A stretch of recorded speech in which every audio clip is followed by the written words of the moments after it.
Assalamualaikum warahmatullahi wabarakatuh. Saya Khadijah Makarim. Teman-teman sekalian, topik kita kali ini adalah mengenal penelitian naturalistik. Ada banyak jenis penelitian, salah satunya adalah naturalistik. Ini saya produksi video ini dalam rangka memenuhi pertanyaan beberapa teman-teman tentang penelitian naturalistik. Naturalistik itu, pada kesempatan ini saya akan memperkenalkan bagaimana karakteristik dari penelitian naturalistik.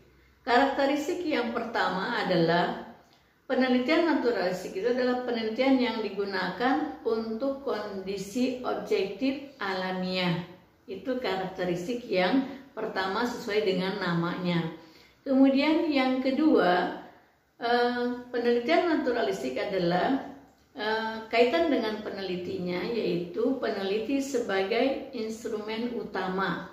Jadi di dalam pelaksanaan penelitiannya, meski ada panduan observasi, ada panduan wawancara, ya, kemudian itu ada misalnya kuesioner terbuka misalnya, itu dapat dikembangkan langsung oleh peneliti saat di lapangan, saat melakukan proses penelitian.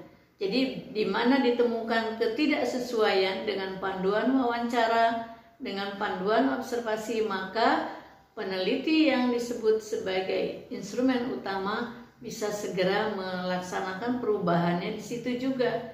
Berbeda dengan penelitian-penelitian lain yang sudah diuji validitasnya dari instrumen itu, tidak bisa merubah tiba-tiba, ya. Itu karakteristik yang kedua. Karakteristik yang ketiga adalah sifatnya induktif. Jadi pada penelitian naturalistik adalah sifatnya induktif. Jadi masalah-masalah itu betul-betul yang kita temukan di lapangan.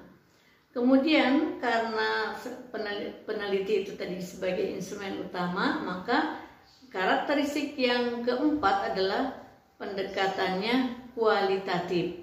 Jadi pada penelitian naturalistik ini tidak menggunakan analisis statistik. Yang kelima, hasil penelitiannya menekankan pada makna, bukan generalisasi. Artinya bahwa kesimpulan dari penelitian naturalistik ini hanya berlaku untuk kasus tersebut dan di lokasi tersebut.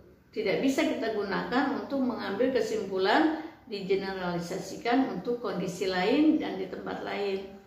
Atau bisa juga kalau misal hasil penelitiannya akan digunakan sebagai referensi sih tidak apa-apa. Misalnya bagi penelitian berikutnya, digunakanlah hasil penelitian ini untuk sebagai referensi dengan situasi dan kondisi yang mirip dengan penelitian tersebut. Ya, itu karakteristik yang kelima. Sedangkan yang keenam, pada penelitian naturalistik itu kan artinya alamiah. Kenapa disebut alamiah? Dalam penelitian naturalistik ini tidak ada manipulasi. Sebagaimana misalnya pada penelitian-penelitian yang lain, misalnya penelitian eksperimen, misalnya itu kan ada manipulasi, ya. Terus PTK misalnya juga ada manipulasi, ya, untuk membandingkan sebelum dan sesudah. Nah, tetapi pada naturalistik betul-betul alamiah, apa yang kita temukan di lokasi penelitian, subjek penelitian itu apa adanya tanpa manipulasi, ya. Jadi betul-betul naturalistik alamiah, berbeda dengan penelitian yang non naturalistik. Nah, itulah teman-teman sekalian bagaimana kita mengenal karakteristik penelitian naturalistik yang betul-betul alamiah. Dan jangan lupa ini pendekatannya pendekatan kualitatif, dan biasanya ini digunakan untuk penelitian-penelitian ilmu-ilmu sosial.